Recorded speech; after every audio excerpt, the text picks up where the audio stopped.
구조주의의 역사 책을 쭉 보면은 언어학에 관해서 그리고 정신분석 관해서도 인류학에서도 마찬가지인 거고요. 참 정리를 아주 잘 해 놨어요. 보면서 이해 안 되던 부분들을 이 책을 통해 가지고 볼 수가 있는데 표지에 보시면은 소시르, 야콥슨, 벤베니스트, 크레마스 딱 보시면은 '아 이번에 좀 언어 쪽으로 관심이 좀 있었나 보다.'라는 게 짐작이 좀 되시죠? 먼저 이 구조주의라고 하는 거는 보이지 않는 이런 체계를 연구하는 프랑스 지성사의 아주 획기적인 이런 사상적인 그런 학문사였습니다.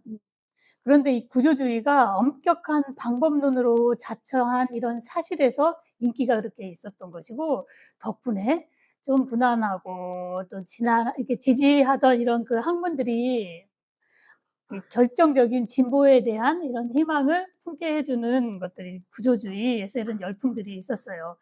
프랑스와 도스 해서 머리가 참 인상적이죠. 근데 지금은 더 많이 빠지셨어요. 더 빠져 가지고 이렇게 됐는데 근데 어떻게 이렇게 책을 이렇게 쓸 수가 있을까? 정확하고 역사나 이런 것들에 대한 자료도 너무 좋고요.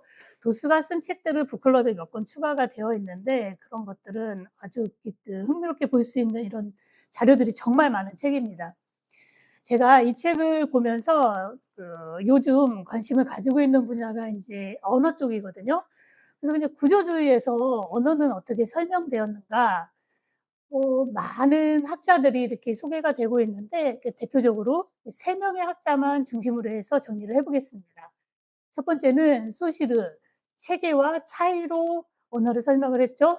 두 번째 야콥스는 그중에서도 인제 역동적 공시성이라고 하는 이 개념에 초점을 맞춰 볼 것이고, 라깡은 기표의 우위, 그래서 "무의식은 언어처럼 외부에 있다."라고 하는 이런 명제들을 저희가 잘 알고 있잖아요. 이 흐름을 이렇게 알 수 있게 정리를 하겠습니다. 소시르에 보면은 이렇게 그 체계와 차이에서 이렇게 정리를 먼저 이렇게 시작을 하려고 하는데, 소시르는 기호의 자의성 개념을 주장하며 "헤르모게네스가 옳다고 판정한다."라고 하는 인용문부터 시작을 해 볼게요. 이 기원이 어떻게 되냐면은 소시르를 설명을 하는데 도스가 소시르가 이 자의성 개념을 찾아간 학자를 플라톤부터 언급을 하고 있어요. 언어학자인데 불구하고요. 플라톤의 크라틸루스라고 하는 이 책에서 보면은 헤르모게네스하고 크라틸루스라고 하는 사람들이 언어에 관해 가지고 이렇게 논쟁을 했었대요. 하는데 헤르모게네스는 언어가 이 당시부터 자의적 관계야 하는 이런 것들을 주장을 했었고, 크라틸루스는 자연적 관계라고 이렇게 주장을 했었는데, 자연적 관계는 어떤 거냐면은 벌이 뭉 하고 이렇게 날아다니잖아요. 그러면은 이렇게 자연에서 내는 소리하고 비슷하게 언어들을 만든다는 게 자연적 관계거든요. 뭐 하면서 물 같은 경우에는 졸졸졸졸졸 뭐 하면은 이렇게 이런 거에 맞춰 가지고 자연이나 관계의 나타나는 대표적인 습성을 언어가 인제 이렇게 담아서 해 준다라고 하는 게 이제 크라틸루스였는데, 소시르는 헤르모게네스를 가져왔다라고 그러잖아요. 헤르모게네스는 어떤 거냐면 "그렇지 않다. 언어는 각자 사람들이 만들어내는 독특하게 인제 정해서 만들어내는 이런 자의성 개념에 만들어진다."라고 하는 논쟁이 이때부터 그리스 때부터 있었다라고 하면서 헤르모게네스에서 자의적 관계 개념을 찾아서 소시르가 인제 자의성 언어는 그냥 만들어지는 것이 아니라 민족마다 자의적으로 선택되는 거에서 만들어진다. 예를 들면 우리는 개라고 하는데 미국은 도그라고 하잖아요. 그렇죠? 그러니까 이런 식의 자의성을 설명을 했고, 이 핵심을 바탕으로 해서 일반 언어학 강의라고 하는 책에서 대표적으로 언어에 관해서는요. "언어는 차이에 의해서 체계를 속에서 만들어지는 것이다."라고 하는 게 소시르의 대표적인 핵심 주장입니다. 어 아버지가 있고 아버지에 대한 차이로 만들어지는 단어가 어머니죠. 동생, 그리고 또 형 이런 단어들이 이렇게 체계 안에서 만들어지는 것. 그래서 차이와 체계가 그 소시르의 핵심 이런 그 주장인데 1915 년에 인제 그 일반 언어학 강의라고 하는 책은 출판이 되었고 소시르가 이 책을 준비한 거는 1907 년도 거예요. 그러니까 사후에 제자들이 셰슈에하고 발리가 이렇게 그 소시르가 직접 강의한 거를 지금은 저희도 다 노트북에 저장을 하잖아요. 그런데 강의한 거를 필사를 한 거예요. 이렇게 적어 가지고. 그래서 다른 사람들이 그때 많은 사람들이 듣지는 않았고 한 10 명도 안 되는 저희 북클럽 수준이었던 거예요. 이 소시르 강의를 들었을 때. 이때 이제 그 적어 놓은 것들을 바탕으로 해 가지고 소시르 사후에 만들어진 책이 바로 우리가 맨날 소시르, 소시르 하면서 읽었던 일반 언어 강의 책이에요. 그런데 이 책을 통해 가지고 그 구조주의가 발판이 되는 이런 그 언어학에 대한 이론이 바로 이 책에 담겨 있습니다. 소시르의 이 책을 통해서 그 공언이라고 할 수 있는 거는 처음에 차이와 체계에서 이렇게 단어가 만들어지는 것 이런 것들을 연구를 했고 또 두 번째로 큰 특징은 공시성이라고 하는 것도 많이 들어보셨죠? 구조주의 하면은 공시성 이렇게 대표적으로도 아예 이렇게 정리가 돼서 이론들이 나오는데요. 통시성은 그 역사적인 관점에서 이렇게 그 쭉 연대별로 이렇게 시간적인 이런 연대별로 이렇게 쭉 이렇게 정리를 하는 관점이 통시성이라고 한다면은 공시성은 예를 들어 가지고 지금 1900 2000 년대죠. 그러니까 2000 년대 그러니까 그 획을 긋는 그러니까 한 그 시기에 집중을 해 가지고 그 관점을 변화를 이렇게 그 파악을 하는 게 공시성인데 소시르는 언어에 관해 가지고 언어학이나 이런 데는 역사적인 관점으로 중심을 뒀단 말이에요, 통시적으로. 이 단어는 몇 년도 언제부터 인도 유럽에서부터 시작을 해 가지고 변화가 되어 온 이런 그 학자들하고는 다르게 공시성에 우위를 두면서 그 시대에 연구되었던 이런 그 단어들, 낱말들 이 파생되는 현상들에 집중을 해서 연구를 했습니다. 장기의 은유를 통해 가지고 이거를 설명을 했는데 장기를 둘 때 그 장기판에 이 장기알이 만들어진 역사 이런 것들이 아니라 지금 현재 있는 위치에서 쫄은 한 칸 앞으로 움직일 수가 있잖아요. 그러니까 어떻게 이렇게 움직일 수 있는 그러니까 이 관점으로만 언어 그 사회에서 쓰는 언어를 파악을 해야 된다라고 하는 거예요. 이렇게 너무 넓게 이렇게 이 장기판의 말의 역사부터 뭐 이런 것들을 하다가 보면은 장기 게임을 할 수가 없잖아요. 그러니까 그런 것과 은유를 통해서 공시성과 이런 것들을 이해를 하시면은 좋을 것 같고 구조주의에 대한 이런 그 핵심적인 토대를 소시르에서 만들어지기는 했지만 정작 구조주의라고 하는 이런 그 단어는 야콥슨이 명명을 한 거예요. 소시르는 체계라고 하는 단어를 훨씬 더 많이 사용을 했습니다. 그리고 또 중요한 것 특징이 있는데 언어는 닫혀 있는 것으로 본다는 거거든요. 체계 안에서만 연구를 한다라고 하는 거예요. 그러니까 아버지 하면은 다른 체계가 대응되는 체계가 있는 어머니나 아니면 그 가족에 있는 이런 단어들을 중심으로 해 가지고 닫혀 있는 체계를 소시르는 중요하게 생각을 하겠고 또 대표적으로 보면은 청각 영상 그러니까 귀를 통해서 들은 음성을 통해 가지고 기표와 기읍 이렇게 나눠지는 이런 그 언어학적인 개념을 정리를 했습니다. 그림, 이미지 뭐 내용들이 들어가는 거는 시니피에 기읍 그리고 또 나무 해 가지고 딱 단어로 정리되는 거는 기표, 시니피앙 해서 이런 것들은 그래도 저희가 많이 해 봤죠. 정리는 해 보고 들어봤기 때문에 귀에는 많이 익으실 거예요. 그래서 인제 이런 그 언어적인 연구를 가장 그 극단으로 밀고 나가 가지고 기을을 과소평가한 게 낙관까지 가는 거예요. 그 얘기는 인제 뒷편 3번 챕터에서 조금 더 정확하게 다루겠습니다. 근데 재밌는 거는 이 책을 보면서 '아 이 소시르가 이랬지.' 하면서 막상 그 소시르 책의 일반 언어학 강의를 저도 봤거든요. 발표도 했어요. 강의도 하고 그랬는데 그때는 이런 것들이 명료하게 정리가 되질 않았는데 도스 책을 읽으니까 소실 이런 것들이 '이게 핵심이었구나.' 하는 거를 아주 명료하게 정리가 되어 있어요.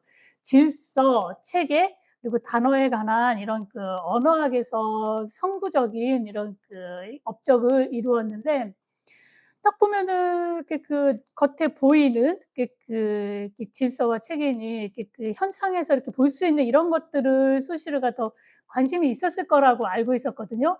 근데 도스는 이 소시르에 대해 가지고 다른 자료도 또 알려주는데 심령술에까지 관심이 있었대요, 소시르가.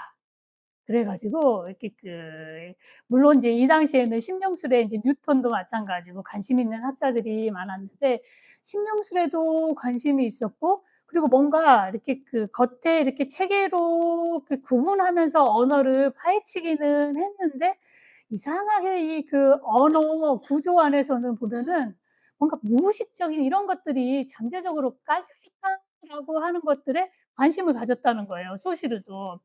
그런데 거기까지 연구하기에는 너무 방대했어요. 왜냐하면 이때는 프로이트가 무의식에 관한 얘기를 하기 전이거든요. 그러니 근데 언어학자로서는 이미 이런 것들에 대한 감을 가지고 있었고, 그리고 또 1898 년에서는 이렇게 이런 일도 있었대요. 이게 플러리 양이라고 하는 사람을 분석을 해 달라고 하는 이런 부탁을 받아 갖고 소시르가 분석을 했는데, 내용은 이제 이런 내용이었어요. 최면에 걸린 상태에서 이 플러리 양이 생전에 배우지도 못한 산스크리트어를 한다는 거예요. 이게 진짜 그 나라어인지 확인을 좀 해 달라. 그랬더니 정말 배우지도 않았는데 그 언어를 구사를 하는 이런 것들을 보고하면서 이 잠재성에 대한 이 언어의 구조들, 흔적들, 이런 것들에 대해서도 관심이 많아 가지고 소시르가 인제 차후에 거기에 관한 이론들을 정리를 하려고는 했었는데, 근데 체계적으로 이루어지지는 않았다라고 하는 것을 이렇게 참고하시면은 좋을 것 같아요. 그것들을 바탕으로 해 가지고 인제 그 뒤에 이어지는 야콥슨에 의해 가지고 이렇게 소시르에 대한 이런 이론들이 더 확장이 되고, 소시르가 이렇게 담아내고 더 이렇게 표현하려고 했던 거를 바로 야콥슨에 의해 가지고 정리가 됩니다.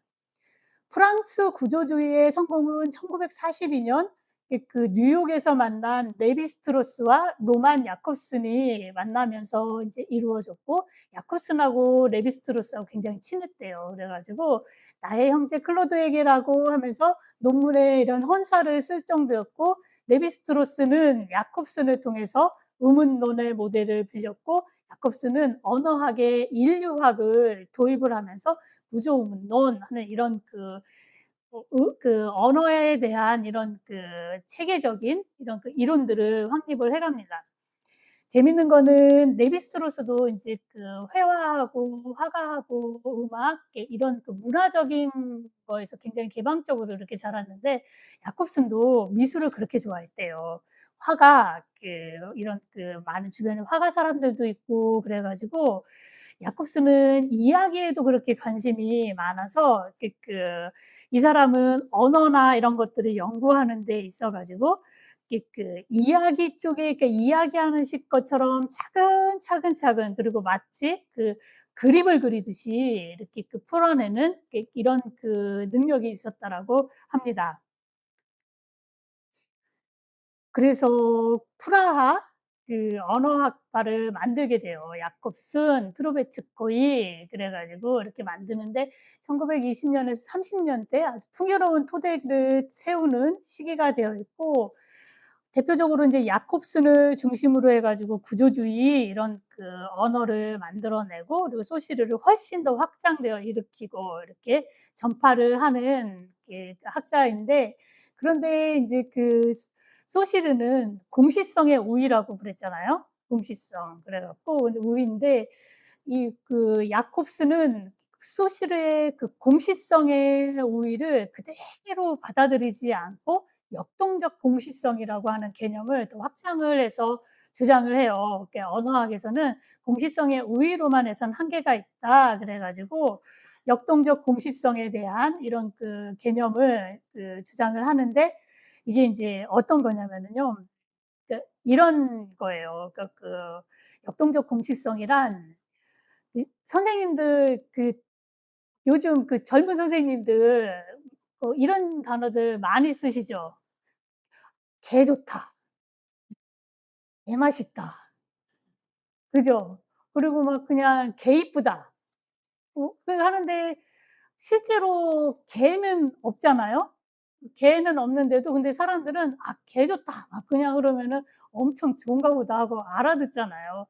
이렇게 그때 그 시점에 그 나라에서 자주 쓰는 것들의 그런 것들을 역동적으로 파악을 해 가지고 연구를 하는 게 역동적 공시성 개념인 거예요. 그거만큼도 많죠. 저희 나라에서는 지금 역동적 공식성 개념에 도입을 해 가지고 쌤, 헐 뭐 다 줄여서 하는 이런 상황들이 많이 나오죠. 그리고 대박 막 하는 이런 단어들 그러면서 좋다라고 하는 표현들에 은근하게 이렇게 하는 이런 것들이 많이 붙는 그러니까 이런 것들을 연구를 해야 되겠죠. '아 저렇게 저런 단어 쓰면 안 돼.'라고 하면 안 되는 거고. 근데 그런 단어들을 바로 이렇게 연구를 해야 된다 하는 게 바로 야콥슨이 소시르를 확장을 시킨 거고 그래서 공시적이라고 하는 개념은 정태적이라는 개념과 다르다. 공시성은 머물러 있는 게 아니라 그때 거기에서 쓰는 그러니까 이런 핵심적인 이런 것들을 '놓치지 않아야 된다.'라고 하는 그런 주장을 확장해서 하고 있는 게 바로 야콥슨이에요. 구조주의에 관한 언어학 이론을 실제로 보면은 더욱 친근하고 아주 그냥 구체적으로 확실하게 언어학을 높인 인물이 바로 야콥슨인 거죠. 이 이미지 개 이쁘죠? 개 이쁘죠? 이게 바로 우리 작은 애가 키우는 짜글이에요. 실제로 이렇게 생겼어요. 개 이쁘죠? 말은 정말 안 듣는데 근데 아주 이제 이렇게 개 이쁜 이런 강아지인데 이렇게 보면서 아주 참 보기만 해도 이렇게 기분이 풀어지더라고요. 한 걸음 이제 더 나아가 가지고 보면은 야콥슨이 자기에 대한 역동적 공실성을 가지고 이론을 확립을 했고 더군다나 실어증에 대한 연구를 통해 가지고 의문론의 모델을 정신분석학까지 확장을 시키거든요. 근데 참 이 당시 사람들은 재미있는 게 실어증에 대한 연구들이 많았어요. 에르고성도 실어증에 관한 연구를 했다라고 자료가 있죠. 그리고 이렇게 다른 학자들도 마찬가지로 실어증에 대한 이런 관심들이 많았는데 자료를 찾아보니까 이 당시에 세계 1-2차 대전을 겪었잖아요. 그래 갖고 사람들이 전쟁을 겪고 나서 이렇게 단어를 상실하고 충격 때문에 이런 일들이 많았대요.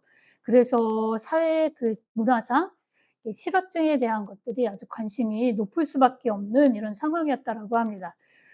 실어증을 연구를 하면서 이 야콥슨이 찾아낸 게 뭐냐면은 결합과 선택이라고 하는 이 두 언어에 대한 이런 방법론을 찾아를 내는데 선택은 어떤 거냐면은 인제 이런 거예요. 지금 보면은 짜글이 우리 개가 있잖아요. 개가 있는데 그러니까 개과를 비슷하게 해서 이 위치에 있는 거 같은 동물로 대치를 할 수 있는 게 고양이도 될 수 있고 여우도 될 수 있고 4발 달린 동물이나 이렇게 될 수가 있잖아요. 그러니까 바꿔 가지고 사용을 할 수 있는 그러니까 이 상황에 적당한 다른 동물을 선택을 하는 것. 선택을 하는 게 바로 야콥슨이 말하는 선택의 축인 거고 결합의 축은 어떤 거냐면은 개가 개 단위에 있어 그러니까 인접적인 상황을 연결을 해 갖고 언어를 구사하는 능력인 거거든요. 근데 실어증에서는 이 두 방향이 손상이 됐다는 거예요.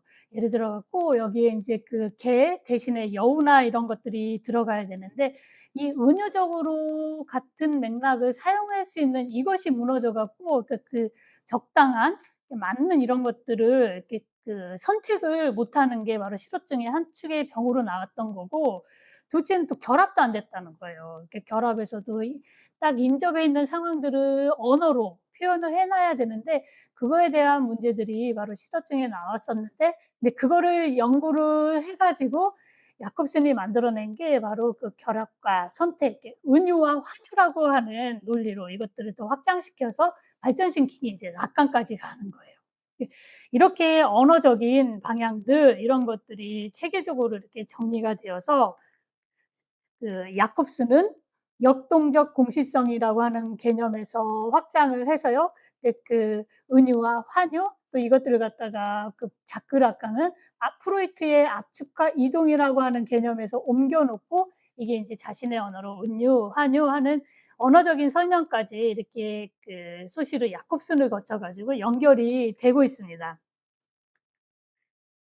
세 번째는 자크락강의 인제 기표의 우위, 그러니까 이 개념을 설명을 해 보려고 하는데요. 구조주의의 아버지, 인제 대표적인 아버지라고 불리는 사람이 자크락강이에요. 롤랑 바르트는 구조주의의 인제 부드러운 어머니 역할을 맡는다 하면은 엄격한 체계화와 이런 과학성을 지향한 자크락강은 구조주의의 아버지 하면서 이 당시에 락강이 누렸던 명성은 아주 눈부셨죠. 뭐 상담 시간을 단축을 한다든지 하는 이런 것들. 그런데도 이렇게 상담을 하면서 떼돈을 번 1호 사례가 바로 자크 락강이죠. 건물을 몇 채를 샀을 거라고 하더라고요. 한 시간 몇 시간 하던 거를 뭐 한 10분 뭐 이렇게도 줄이기도 하고 그런데도 끊임없이 있었대요. 하는 이렇게 구조주의의 아버지로서 이렇게 언어학을 도입을 시켜 가지고 위상을 세우게 됐는데 재미있는 거는 락강이 주장을 했던 거는 프로이트주의로 돌아가자 하는 인제 이런 것들을 주장을 했어요. 근데 왜 그런 주장이 나왔냐면은 이 당시에 50 년대 정신분석 상황은 어땠냐면은요. 그러니까 프로이트를 이어받아서 이 정신분석하면은 저희는 막 엄청나게 붐이 일고 화려하고 아주 견고했을 거라고 생각을 하잖아요. 그런데 그렇지가 않았던 거예요.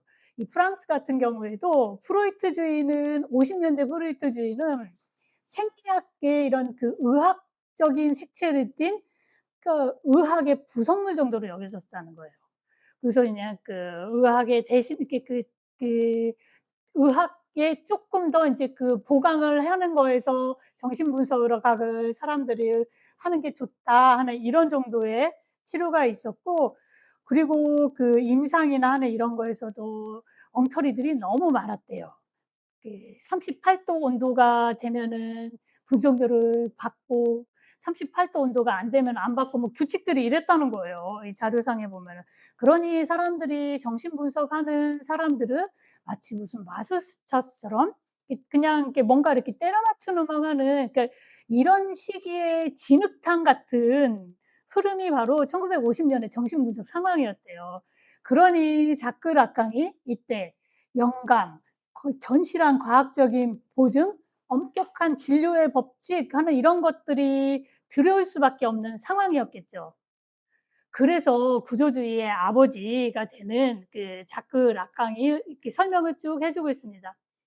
또 이렇게 미국에서도 정신분석은 실용주의 노선에 빠져 가지고 허무해져 가고 있는 상황이었고 특히 사회 문화적인 정신분석학자들이라고 볼 수 있는요.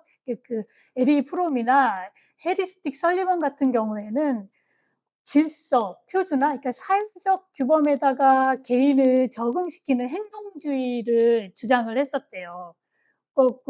사회적인 차원의 문제로 개인의 문제가 표현하는 이런 무의식을 사회, 문화의 차원으로 그래서 그냥 환원을 했기 때문에 이걸 다시 행동을 교정을 하고 무의식보다는 수정을 할 수 있는 이런 걸로 이렇게 변화를 시킨 프롬이나 설리반 같은 그런 것들을 거부를 하고 락강이 이 당시에 이렇게 획기적으로 주장을 한 게 "프로이트에게로 돌아가자."라고 하는 주장을 했다는 거예요.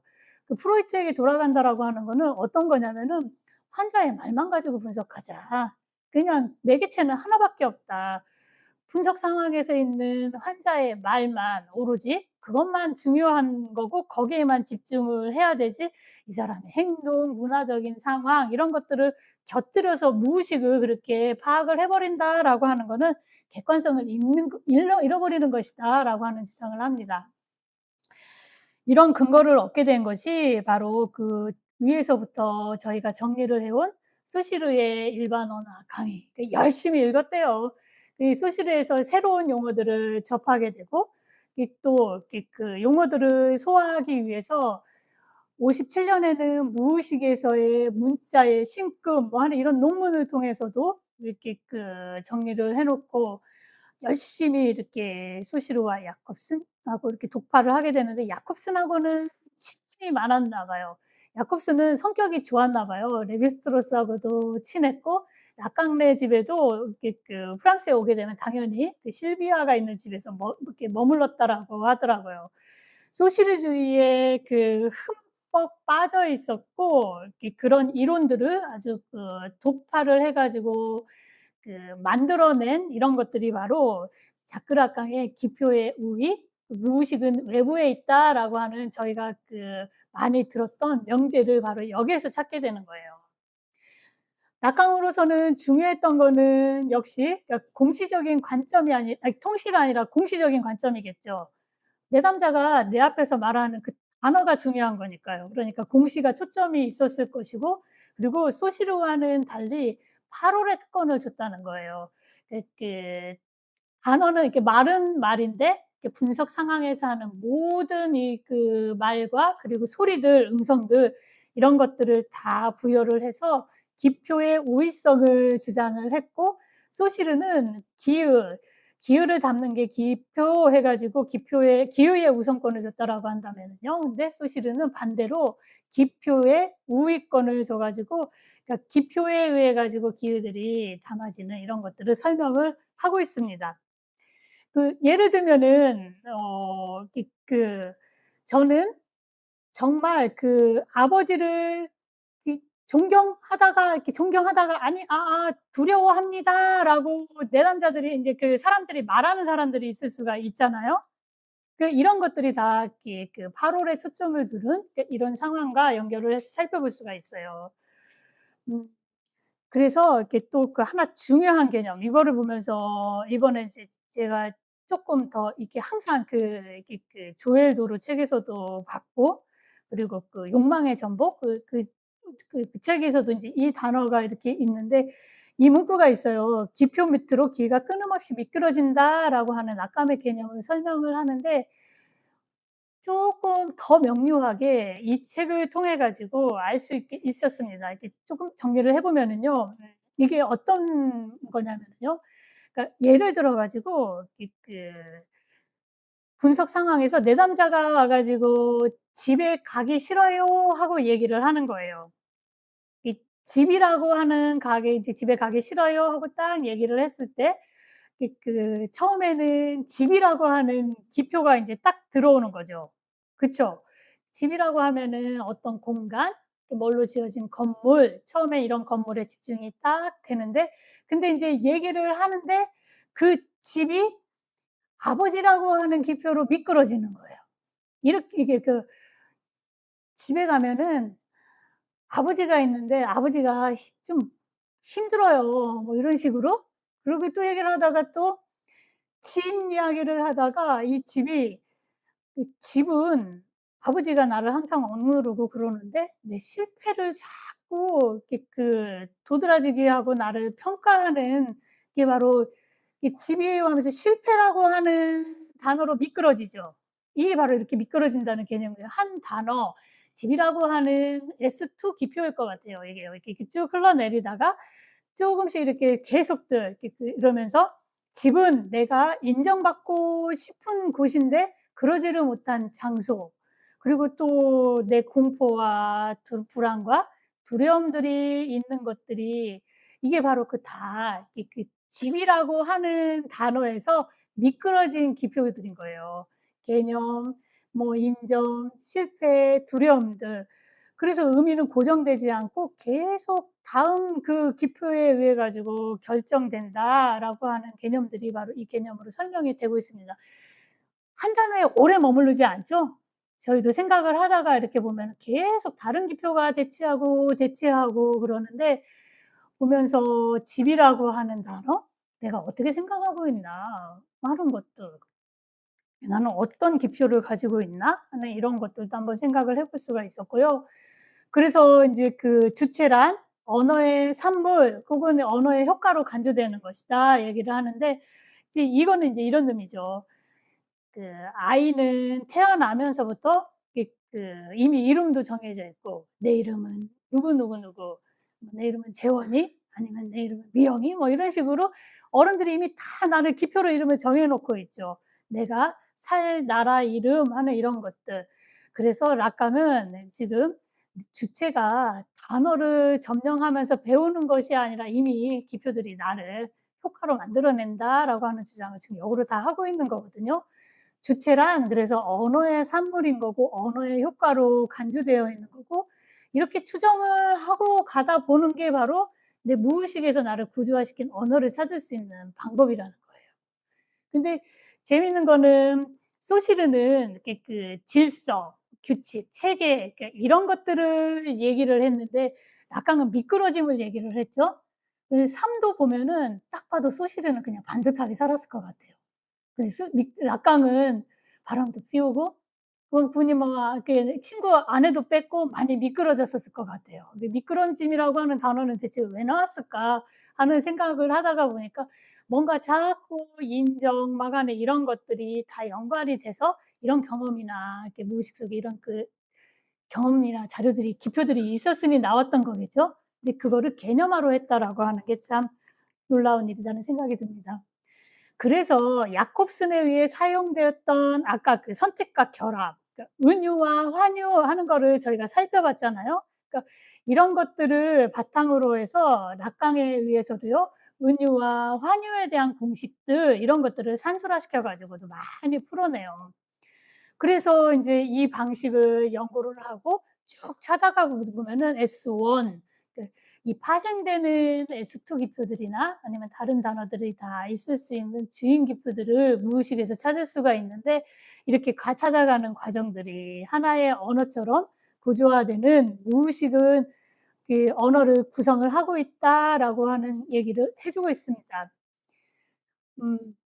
그런데 우리가 이렇게 무의식을 찾아갈 수 있는 단어들을 이렇게 만난다라고 하는 거는 어떻게 만나냐 하면은 꿈이나 증상, 뭐 어디가 아프거나 아니면은 사건, 뭐 말실수, 반복 이런 것들을 통해 가지고 분석을 해서 가다가 보면은 찾아볼 수가 있다는 거예요. 근데 단순히 막 심정상으로만 하는 것들이 아니라 아까처럼 기표에 미끄러지는 흐름을 통해 가지고 대체되는 기표들을 찾아가다가 보면은 이 무의식에서 보낸 편지들을 받을 수 있다라고 하는 얘기를 해 주고 있습니다. 예를 들어 갖고 잘 살다가 옆집에 있는 사람하고 싸웠어요. 근데 이 싸움은 그냥 이 대상하고 그냥 나하고 뭔가 불편하니까 일어난 일이야 하고 이거를 이렇게 그냥 '싸움이야. 아무것도 아니야.' 하고 그냥 해 버리면은 이 싸움은 또 다른 싸움으로 또 나타나겠죠? 그 나한테 불편했던 증상이나 사건들은 다 이 무의식에서 보낸 편지인데 그걸 통해 가지고 찾아볼 수 있게 하는 것들이 약간의 언어를 통해 가지고 지금 세워 놓은 거거든요. 그래서 결론은 락강이 간곡하게 이런 얘기를 해 주고 있습니다. 여러분들이 많이 알고자 한다라고 하면은 소시르를 읽으십시오.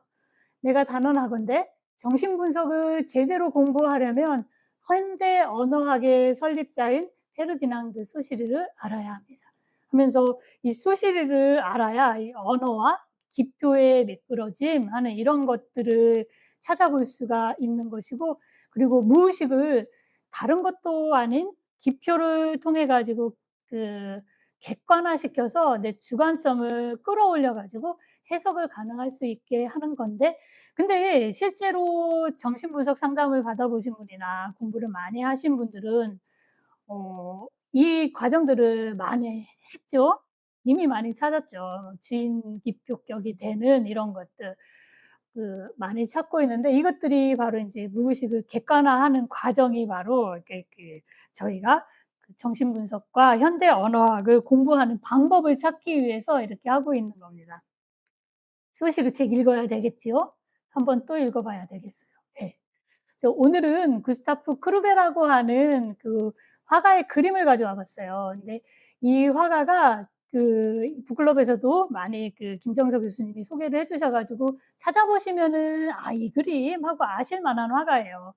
그런데 이 화가가 첼리스트라고 하는 자신의 자화상을 그렸대요, 1847 년에.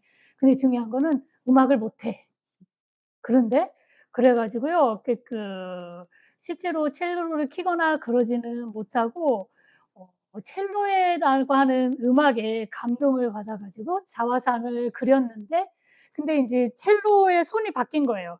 활은 오른손에 가 있어야 되고 그러는데 거울을 보면서 했다는 설도 있고요. 그리고 인제 이 크루베의 의도는 실제로는 첼로를 못 키는 거잖아요. 못 키는 건데 오른손으로 하면은 첼로를 킬 수 있는데 왼손으로 하면은 못 키는 거를 상징을 하기 위해서, 그러니까 보이지 않았던 것들을 이런 식으로 보여낸 그런 것들을 담아낸 그림이 바로 이 그림이라고 합니다. 구조주의가 그런 거죠. 보이지 않았던 거를 객관화시켜 가지고 사실은 보여내는 작업들이 인기가 있었던 거예요. 그래서 그렇게 선풍적인 학파로 자리를 잡았던 것이고, 음 이 쿠르베가 첼로에 대한 이런 영감을 받아 가지고 이런 자화상을 그렸다라고 그래서 오늘은 첼로 곡으로 하이든의 첼로 협주곡 연주를 잠깐 감상하시겠습니다.